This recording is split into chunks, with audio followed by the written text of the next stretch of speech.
మీరు ఓటేయండి, వెంటనే 15,000 తీసుకోండి. కేసీఆర్ గారు 1,00,000 రూపాయలే రుణమాఫీ చేసిండు.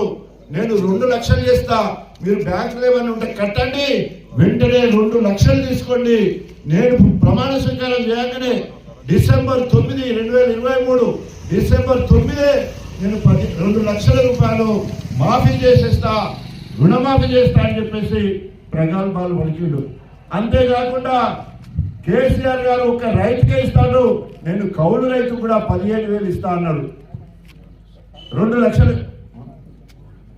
అదేవిధంగా రైతులకు అన్ని వడ్లకు పండించిన వడ్లన్నిటికీ 500 రూపాయలు బోనస్ అన్నాడు. మొన్న వచ్చేసే వరకు సన్నాలకే బోనస్ అన్నాడు. ఆఖరి గింజ వరకు కొంటానని ఆఖరి నెల రోజులే కొన్నాడు.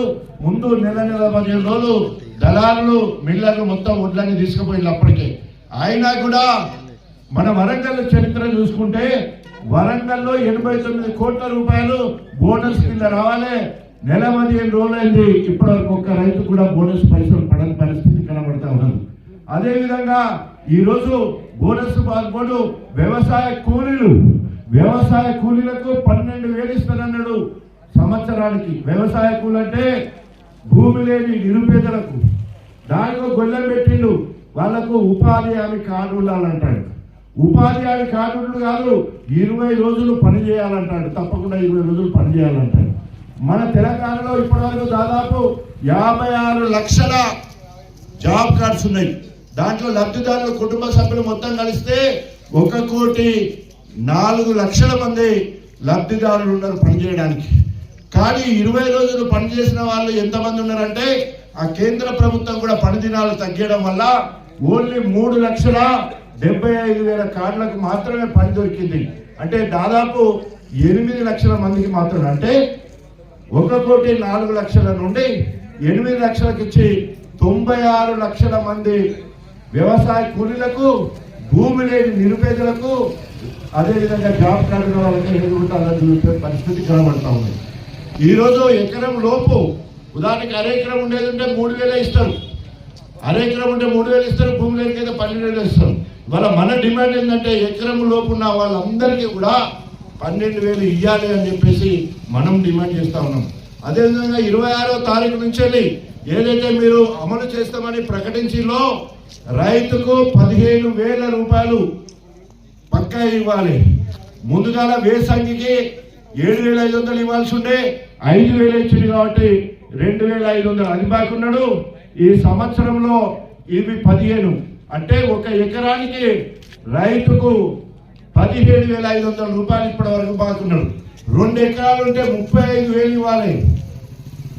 సో ఆ రకంగా మనము ఇవాళ నిరసన కార్యక్రమం, ఎందుకంటే 26వ తారీఖు నుండి ఇచ్చే రైతు భరోసా ఎకరాకు 15,000 చొప్పున ఇవ్వాలి. వ్యవసాయ కూలీలు ఎకరం లోపు ఉన్న వాళ్ళందరూ కూడా 12,000 ఇవ్వాలి. బోనస్ వెంటనే ఇవ్వాలని చెప్పేసి మనం డిమాండ్ చేస్తా ఉన్నాం. అదేవిధంగా రేషన్ ఇప్పుడు అక్కడ గ్రామ సభ జరుగుతుంది, ఇల్లు రాసుకోవాలి ఓహో మొత్తం ఊరు చెప్తాం, మొత్తం కూడా ఎక్కడ ఇచ్చులేదు కానీ మొత్తం కూడా చెప్పుడు మాత్రం సంవత్సర కాంక్షలు చెప్తూనే ఉన్నారు, వచ్చే అని చెప్పేసి. అది వచ్చులేదు పోలేదు. ఎందుకంటే సంవత్సరం కాంక్షలు గ్రామ పంచాయతీ పనులు చేసిన వాళ్ళకు 1,00,00,000 ఇప్పటి వరకు రావాలి. 9 నెలల నుంచి వాళ్ళకి జీతాలు లేవు. గ్రామ పంచాయతీలో పనిచేసిన వాళ్ళకు ఒక్కొక్క సర్పంచ్కి 50 లక్షల నుండి 2 కోట్ల వరకు ప్రభుత్వం బాకీ ఉన్నది. గ్రామ నిధులు మొత్తం కూడా ఆ ఫండ్ బంద్ అయిపోయింది. ఎక్కడ కూడా జీతాలు ఇవ్వలేని పరిస్థితి ఉన్నది. ఈ సంవత్సర కాలంలో 1,40,000 కోట్ల రూపాయలు అప్పు తీసుకొచ్చి ఒక్క పని కూడా చేయలేదు. మనం 4,28,000 కోట్ల రూపాయలు అప్పు తీసుకొచ్చి శ్రీరామ్ సాగ్ మరి కాళేశ్వరం కట్టుకున్నాం, అదేవిధంగా దేవాలయాలు పూర్తి చేసుకున్నాం. తర్వాత మనం అనేక రకాలుగా మెడికల్ కళాశాలలు కట్టుకున్నాం, కలెక్టరేట్లు కట్టుకున్నాం. అదేవిధంగా అక్కడ మనకు రంగారెడ్డి పాలమూరు ప్రాజెక్టు తెచ్చుకున్నాం, సీతారామ ప్రాజెక్టు తెచ్చుకున్నాం. ఈరోజు అనేక రకాలుగా మిషన్ కాకతీయ తెచ్చుకున్నాం, మిషన్ భగీరథ మనం ఇంటికి నల్లేసుకున్నాం. ఇన్ని రకాల గొప్ప పనులు చేస్తే ఈయన ఒక్క సంవత్సరంలోనే 1,40,000 వేల కోట్ల రూపాయలు అప్పు తీసుకొచ్చి ప్రజలు కొరగబెట్టలే. ఏమన్నంటే 32 సార్లు ఇప్పటి వరకు ఢిల్లీ పోయినప్పుడల్లా ఇక్కడ వసూలు చేసిన మూటలు తీసుకుపోతాడు, అక్కడ అప్పచెప్తాడు, ముఖ్యమంత్రి పదవి కాపాడుకుంటున్నాడు. అంతే తప్ప ప్రజలకు ఉరగబెట్టింది ఏమి లేదు. ఇవాళ అందరికంటే పెద్ద దొంగ భారతదేశం మొత్తంలో 89 కేసులు, క్రిమినల్ కేసులు, అటెంప్ట్ మర్డర్ కేసులు, చీటింగ్ కేసులు, భూ కబ్జా కేసులు ఇవన్నీ ఎవరి మీద ఉన్నాయంటే రేవంత్ రెడ్డి మీదే ఉన్నాయి. కేసులు ఉన్నాయి. ఆయన తర్వాత స్టాలిన్ అని చెప్పేసి తమిళనాడు ముఖ్యమంత్రి 3వ ర్యాంకు, వీళ్ళ గురువు చంద్రబాబు నాయుడు 27 కేసులు.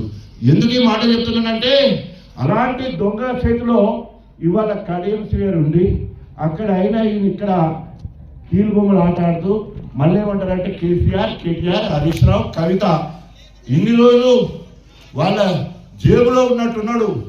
వాళ్ళని అక్కడ ఉండి నిలువు దోపిడీ చేసిండు, మళ్ళా కాంగ్రెస్కి వచ్చిండు. సొక్కం పూసలెక్క ఇవాళ మళ్ళీ మాట్లాడుతూ ఉన్నాడు. ఖబర్దార్ కడియం శ్రీగారి మా వాళ్ళు అందరూ కూడా మాట్లాడిళ్ళు. నాకు చాలా సంతోషం అనిపిస్తుంది. నేను నిజంగా గణపురము నాయకులను తయారు చేసే ఫ్యాక్టరీ. మాట్లాడేటోళ్ళు కావాలంటే మొత్తం కూడా నోరు తెలిస్తే వెంట మాట్లాడుతున్నాడే అనర్గళంగా మాట్లాడే పరిస్థితి. అందరికంటే చిన్నోడు మా రమేష్ నాయకు ఇవాళ మార్కెట్ వైస్ చైర్మన్ అయింది. ఇవాళ మండలి ఇన్ఛార్జ్ ఏంటంటే వాడి మాటకార్తనంతో చూస్తే హైట్కి హైట్ ఉన్నాడు, అందరికి అందం ఉన్నాడు, మొత్తం మాటకున్నాడు. సో అట్లా ఉండాలి నాయకులు అంటే. తగ్గేదేలే, ఏ విషయంలో కూడా తగ్గేదేలే. ఈ రోజు చిలుపూరుకి వచ్చాం కాబట్టి చిలుపూరు పెద్ద మనుషులు అందరూ ఉన్నారు కాబట్టి ఒక మాట చెప్పాలి. నా జీవితంలో మర్చిపోయేదని గొప్ప సహకారము చిలుపూరుకి ఏంటంటే మొదటిది మండల కేంద్రంగా చిలుపూరు తీసుకురావడం నెంబర్ 1. నెంబర్ 2 ఇక్కడ అన్ని ప్రభుత్వ కార్యాలన్నీ కూడా ఇక్కడే ఉండే ఏర్పాటు చేయడం. నెంబర్ 3 41 గేట్ వాల్ కష్టపడి ఎంపీ ఎన్నికల ముందు కేసీఆర్తో కొట్లాడి అరే ఇక్కడన్నా దేశంలో ఎక్కడన్నా పైప్ లైన్ల మీద గేట్ వాళ్ళ దగ్గర నీళ్ళు ఇస్తారా, ఇయ్యరు కదా అంటే పల్లె రాజశేఖర గారిని తీసుకుపోయి ఇద్దరం కలిసి సారు, ఎందుకంటే నీళ్లు చూస్తుంటే పైపులలో గడ్డి రావాలని పోతున్నాయి. మా చిలుపూరులో 6-7 చెరువులు కుంటలు కలిపితే 8 దాకుంటాయి. అన్ని నింపడానికి ప్రయత్నం చేస్తా. ముందు 43 వాళ్ళు అనుకున్నాం, 41 వాళ్ళు కనుక ఇప్పేది ఉంటే మొత్తం అన్ని చెరువులు నింపుకోవచ్చని. పాపం సర్పంచ్ రాజు ఎక్కడున్నాడో నన్ను మొత్తం రాత్రి నిద్ర ఓడిపోయేది, తెల్లారిదాకా తిరగలేకపోయేది. ఎప్పటి పడి నాతోటి ఆ గేట్ వాళ్ళు ఓపెన్ చేసుకుంటే ఇవాళ రాసి పెట్టుకోండి చిలుపూరు గ్రామానికి కరువు ఉండదు కాక ఉండదు, చెరువు ఎండదు కాక ఎండదు. ఇది రాసి పెట్టుకోండి. అది రాజన్న చేసింది ఏంటి అంటే చెరువు ఎండదు, కరువు ఉండదు. అంతకుముందు 2-3 లక్షలు ఉన్న భూములు ఇవాళ ఎక్కడ 25 లక్షల కంటే తక్కువ లేవు. రోడ్డు భూమి అయితే 50 లక్షలు ఉన్నది, చిలుపూరు గ్రామంలో 50 లక్షలు ఉన్నది. సో కాబట్టి ఆ రకంగా ఈరోజు గొప్పగా చేసుకున్నాం. ఈ రోడ్లన్నీ కూడా మనమే చేసుకున్నాం. ఇక్కడి నుంచి కృష్ణాగూడెం రోడ్డు నేనే వేయించిన, ఇక్కడి నుంచి గణపురానికి వయా దేశాపేట నేనే వేయించిన, ఇక్కడి నుంచి మా వెంకటాద్రిపేటకు రోడ్డు నేనే వేయించిన, ఇక్కడి నుంచి పల్లెగుట్టకు రోడ్డు. ఇవన్నీ కూడా న్యాయంగా జరిగాయని చెప్పడానికి నాకు చాలా సంతోషంగా ఉంది. కేసీఆర్ అక్కడ ఆయన ఏడు చూపితే కొండమాక విధంగా ఇక్కడ మనం ప్రభుత్వ సంక్షేమ పథకాలు తీసుకొచ్చినాం. ఇట్లా ప్రతి ఊర్లో ఈ ఊర్లో ఉన్న అన్ని చెరువులు మిషన్ కాకతీయ ద్వారా అన్ని చెరువులన్నీ కూడా మనం మరమ్మతులు చేసుకోగలిగినాం. వెంకటాద్రి చెరువు ఉంటుంది, మన చెరువులకి అటు పల్లగుట్ట పోయినట్టు కూడా ఏర్పాటు చేసుకోగలిగినాం. ఇట్లా చెప్పుకుంటూ పోతే అనేక రకాలుగా ఒక్కసారి గుడి దగ్గర చూడండి, భూముల వెంకటేశ్వర స్వామి గుడి అంతకుముందు ఎట్లుండే ఇప్పుడు ఎట్లయితే చూడండి. దాదాపు 3 కోట్ల రూపాయలు నిధులు మంజూరు చేసి పనులైనాయి. మళ్ళా 10 కోట్లు మంజూరు చేయించిన కడియం శ్రీగారి దొంగ ఆపేసిండు. 10 కోట్లు దేవుడు దగ్గర ఆపేసిన వారి పాపం జరుగుతుంది తప్పకుండా. ఎందుకోసం అంటే 10 కోట్లు వస్తే ఆ 10 కోట్లు నేను వచ్చినాక పనులు మొదలు పెట్టాలి ఆపిస్తే ఇప్పుడు ఆ పనులు కూడా జరగవలసిన అవసరం ఉన్నది. ఈ రకంగా అనేక రకాలుగా అభివృద్ధి చేసుకున్నాం. ఈ రోజు రైతుల పక్షాన ఇక్కడ ఉన్న రైతులు చాలా మంది కాంగ్రెస్ కోటేసిన రైతులు ఫోన్ చేసి చెప్తున్నారు, మేము కాంగ్రెస్ మేము అనలేకపోతున్నాం.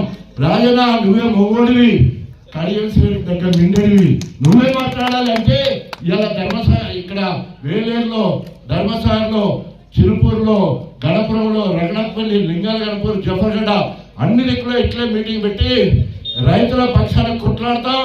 అవసరమైతే రైతుల కోసం చస్తా అని చెప్పేసి కడియం శ్రేణి చేసే మోసాలు ఇప్పుడు సంవత్సరం రోజుల్లో ఒక్కరోజు కూడా రైతుల గురించి కడియం శ్రేణి ఇక్కడ మాట్లాడలే.